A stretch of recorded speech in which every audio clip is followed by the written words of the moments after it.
Hello and welcome to this podcast. I am Professor Kasia Jagodzinska. I'm delighted to be the host of this podcast in the stunning setting on the shores of Lake Zurich with two amazing representatives of C-level leadership. The first is Britta Hanley, the former CRO of the Kusnacht Practice and member of the advisory board, and Geraldine Matthews, who is the CEO of the Kusnacht Practice.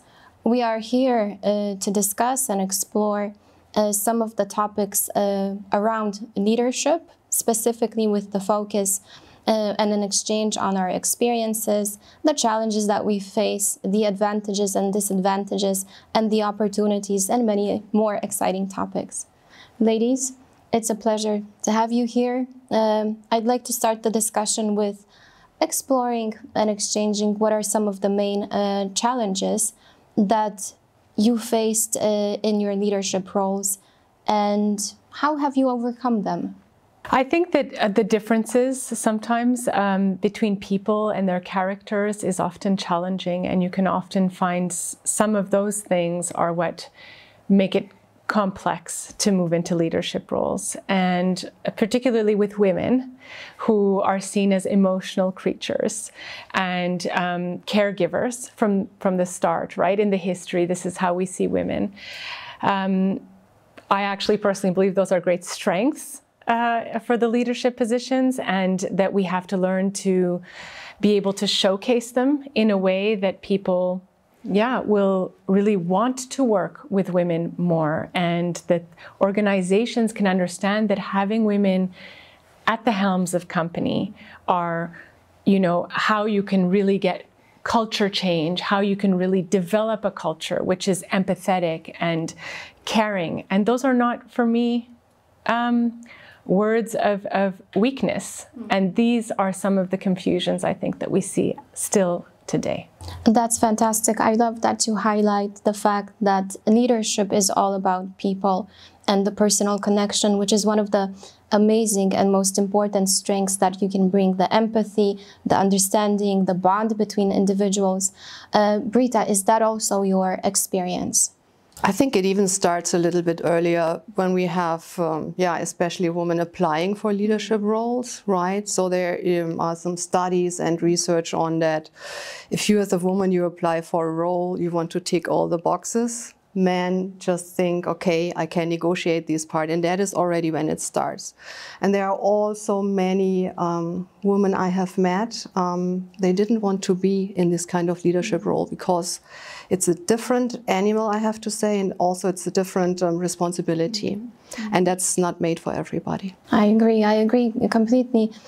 Could you share with us maybe some of your personal success stories? I deliberately want to start the discussion with success in order to also do away with any bias or any stereotypes or self-fulfilling prophecies, basically, when I work in my dual role as a professor and also international negotiation expert and business advisor.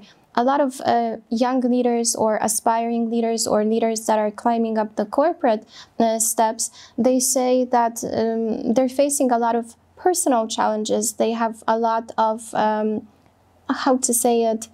complexes and that keep them stuck in their minds. And these are people who have great potential objectively, but subjectively they feel they're negotiating down. And I mean leaders of both genders, female and male here. So maybe let's kick off with success stories, Geraldine, to empower. A lot of conversation and content in your question, but yes, success stories. I mean, I've been a leader since 2001. That was my first management position that I ever received. I was in a mentorship situation, and my mentor pushed me over the edge, like you push a child off a diving board. Sometimes you need to give them that little push. And that's what I got. And I think sometimes others believe in us more than we believe in ourselves. And you see this, especially younger women, starting in a workforce, that confidence, that capacity to believe in yourself and to say, yeah, I can do this. I like what you said, Britta. Like, you look at a job description or a job ad and you're like, I can do this. okay, this I need to go do a class before I can apply for the job. Whereas with men, it would be different. It's like, yeah, okay, 80%, I can do the rest, I'll figure it out. It's just different attitudes and mentalities, I think. And my success was really, I have to say, driven by this mentorship role.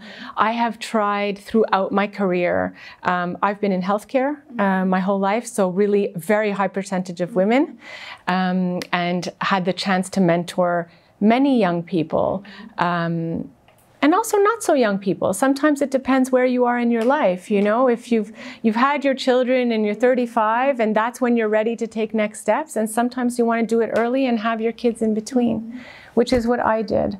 I think for me, one other big help was the support. I was born and raised in Canada, and this is a very progressive country when it comes to supporting women to work full time.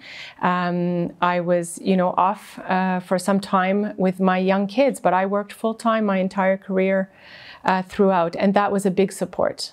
Great, thank you very much. So the importance of mentorship and the importance of networks, the social context that actually helps accelerate women's careers. Does this reflect your thoughts on the topic, your personal experiences, Britta? No, absolutely. So mentorship is a key asset to have if you really want to go up to C-level, not only as a woman, as every kind of person needs to do that, right? And what I did is working many years in technology. That's a very male-dominated sector, right? So we can also support each other and really identify the talents you have, especially the female talent. So I created kind of a Young Females in Technology was the name actually of the group I created in a global organization. So we have been 30 women, and we had, I think, quarterly offsite meetings, and we shared ideas. And I was kind of the, how should I say that? Yeah, the way in bringing great ideas up to the C-level, because young women working together with old men is sometimes not easy if it comes to communication. So whenever you can be kind of a mentor or some kind of channel or supporting function in an organization, that was very helpful, and yeah, was very motivating as well. So you both have wide and broad experience. How would you assess the leadership style of men and women? Are there any significant differences that you've identified, any areas of focus that you'd suggest our listeners and viewers to pay more attention to in their leadership roles?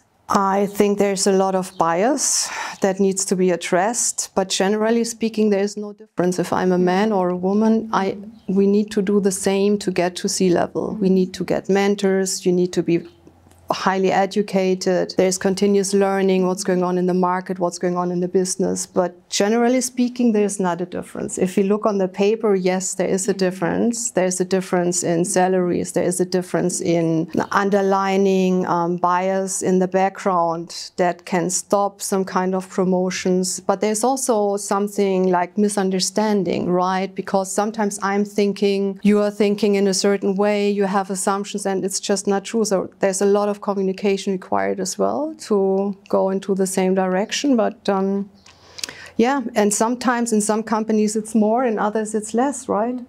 No, absolutely, Britta. I love what you're saying. For sure, we all have to work as hard to get where we want to go. That's for sure. I would say that with women, we tend to be more empathetic, collaborative, and participative style of management, right? We want to get everybody on board. Then if we're all together, then we're like a force and we can get things done. Men tend to use more authoritative type styles of management, a little bit less empathy often. My feeling is that since COVID especially, we are going into an era more and more of where this kind of like, we work together, participative style. We sell ideas, we get feedback, we work together, and then we go and we make a change. And I think that's, yeah, people working from home and everything that we saw through this time really made people sort of value their opinions and themselves. And we're working a lot online now, which is such a different in tech. I'm sure you've been working online for decades, but in healthcare, we've been working online for 3 years since COVID. And so some of that work and some of those challenges, I think, really brought, actually we've discussed, Kasia, before about the coming of AI and the growth and the space it's going to take in the business and how we are going to have to balance that. And leverage as well. Going back, I'd like to go and address both points because they're fascinating. But the first one is the communication, the importance of communication. And what I have noticed in the field, working with clients, also based on my personal experiences as a leader, is that women too often tend to ask for permission or approval. This is one main, so the statistics confirm that women still have this pay gap, this salary gap, earnings gap, and so on in relation to men. But very often the experience is that they don't ask. They simply don't ask. When I have female clients, female negotiators, high level, C-level, and so on, they are afraid, or they ask in the form of permission or allowing me to, may I go, and men don't ask for this. So I think this is also interesting to think about this permission or approval, this sentiment that you have to, everyone needs to be comfortable with what you're asking for, which is not the case. And this is where I would like to make the link to the COVID and the distance and working and collaborating through a screen, which empowered and reinforced a lot of female leaders, because the screen is a natural barrier through which you do not pick up so much on the body language of the other person, on their emotional state, so the empathy level goes down. So I think that this time was beneficial for the development of more, a little bit more task orientation for many female leaders.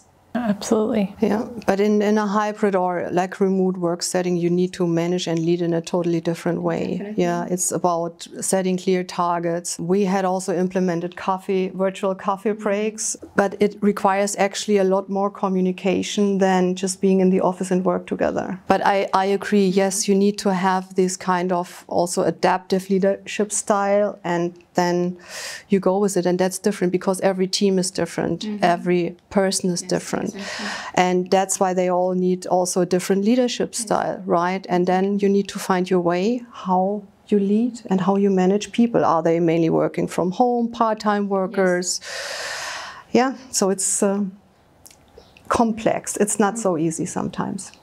No, I mean, I see that very much so with you know, when you come to the table and you want to negotiate stuff. I mean, these are learned skills, right? And yeah, women and men are educated differently from a young age, and this spills into the life. But these are things that can be learned, and I think it's a lot about believing in yourself, knowing what your core values are, what your core beliefs are, what you believe you are capable of. I think these are all things that need to be continuously worked on. I mean, throughout this career that I've had in management, I've continuously been building, you know, on those things, reading books, listening to podcasts, inspiring yourself, meeting women like you guys. It's so nice, you know, to be able to exchange and to feel that power and to feel like, yeah, I got this. And, you know, I can do whatever I set my mind to do. Britta, what advice would you give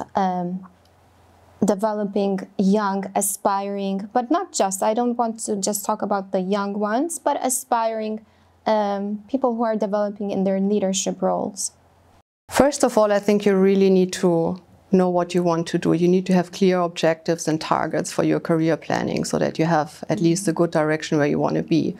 And then you should really look in what do you love to do. So where's your passion? Where are your talents? And then you need to connect with the right people who have the same values, who go in the same direction, and where you can learn and grow.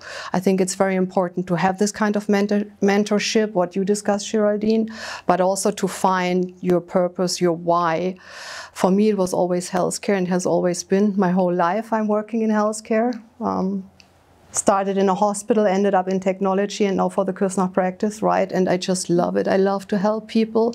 I also love to improve the system, the structures, how we work, to make it at the end more successful for the clients who receive care, and also more secure. Brilliant. if you love what you do, you don't really work one day in your life, right? So they say. So they say. Yes. So they say. I think I would also just advise people, like, it's not a linear way up, right? You need to accept there will be challenges. There will sometimes be that you don't get the job that you wanted or that you believed. Believe in life. Believe in the way things happen are meant to happen as well. Work hard. Be focused on your goals, and I think things come, and network, talk to people, keep your mind sharp, read books, all these things keep you also very stimulated, and it doesn't have to be about the topic of your work. Yes, and also be kind to yourself, because very often we tend to be too self-critical. I see leaders driving themselves to the ground with regrets, with guilt, with things that they should have done, could have done, and so on, which will then externally impede their performance, really. They're hurting themselves. So be kind to yourself. This may sound a bit spiritual, but believe that life has a plan. And sometimes when things do not happen, it's because something better is around the corner. I think this is also characteristic of a professional person, the ability to let go. I remember when I was much younger, I was very task-oriented, very strict, very planning-oriented. Now I think that maturity and experience has taught me to just sometimes let go and enjoy while being professional. Can you share any examples of women who have inspired you in professional and personal settings, who have been role models and have inspired you? I know you mentioned mentors, but could you share some stories of the women who you find particularly inspiring? I like to read about all women who are doing innovative, exciting things and roles. I have to say that Sheryl Sandberg, for me, the CEO of Facebook, was always, it kind of coincided, her book came out when I started my master's in management, and it was one of the books that was recommended to me, and very inspiring, very inspiring. And Britta, what about you? It's actually a man. I think I am quite inspired the last couple of years of Elon Musk and what he does. I think the way he just builds companies is very interesting to watch. Great, thank you. For me, it's a bit more trivial. It was actually my mother, who is still my biggest role model, and her ability to balance life, bringing me up and being an example for me. I remember very often when she would come back home from court, still in her suit, with groceries, cooking dinner for me, driving me somewhere to one of my classes. Very, very inspiring lady for me. What strategies can women use to successfully navigate the business environment? So I deliberately cut it to be a bit less emotional. So now let's go to strategies for women. What do you recommend? But strategies is also what we have discussed through the entire talk now. It's like really find your purpose, find what you really like, educate yourself to a very high standard, find a good mentor, connect and network with people who have the same interest, who have the same experience or are in the field where you find your purpose, where you have your interest, right? And then take it from there. There are so many, especially here in Zurich, you have so many events where you can network, where you can collaborate with like-minded people, right? That's what I do, and that is what I would recommend.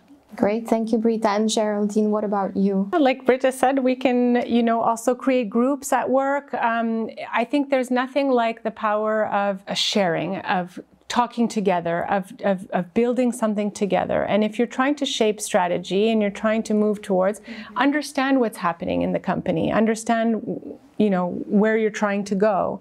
And of course, the why, we know. If people understand the why, the purpose of what they're doing, their job, the success of the company then comes. Another important topic is that if you are going into a C-level role, there are many steps before that, where you have to build teams. And what made me successful is that I always I try to bring in competencies and skills and personalities. Never the same, always try to build a team that complements each other. And once your team is successful, you're successful. Absolutely. And then this was very much my approach and also my learnings, right?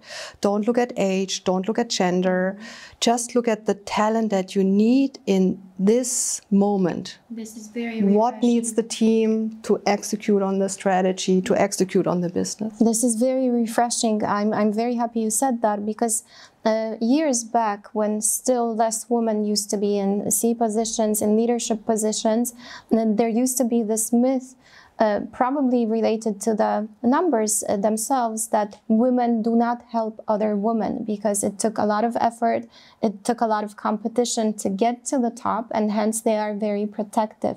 So I'm very happy that this was said, that this myth is being done away with, that success is a collaborative effect, both for female and male leaders, and especially, Geraldine, what we mentioned earlier with the dawn, or the taking over, it's not even the dawn now, but it's the taking over of AI, the importance of these stereotypically, I would say, feminine traits such as empathy, bonding, being together, and so on, is going to increase. We're going to, the more technology takes over, the more this human factor and element will be important, in my opinion. Another myth that I'd just like to say is that leadership is not about a title.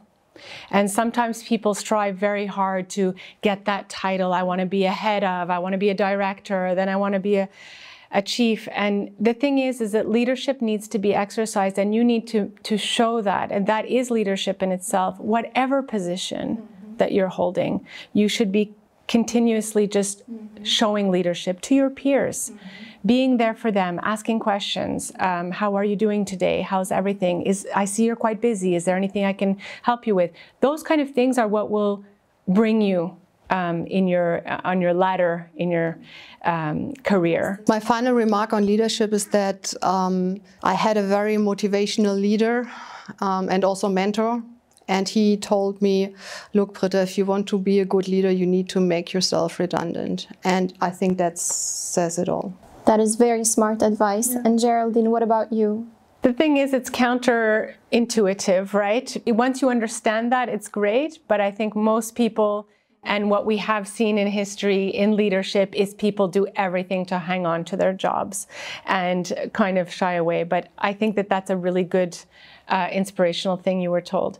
For myself, it's really, I still stick with the mentorship as being, everyone should have one, whether it's inside or outside. We didn't talk too much about sponsorship as well, but you need people who are vouching for you and who stand behind you. And I would add from myself that believe, first and foremost, believe that you are a leader internally. If you have that belief, that confidence internally, it will manifest itself also externally, and people will want to follow you, because leadership is, after all, also an exercise in people wanting out of their free will to follow you. Thank you so much for these amazing insights on leadership. It was a great pleasure to learn from you and exchange experiences. Thank you.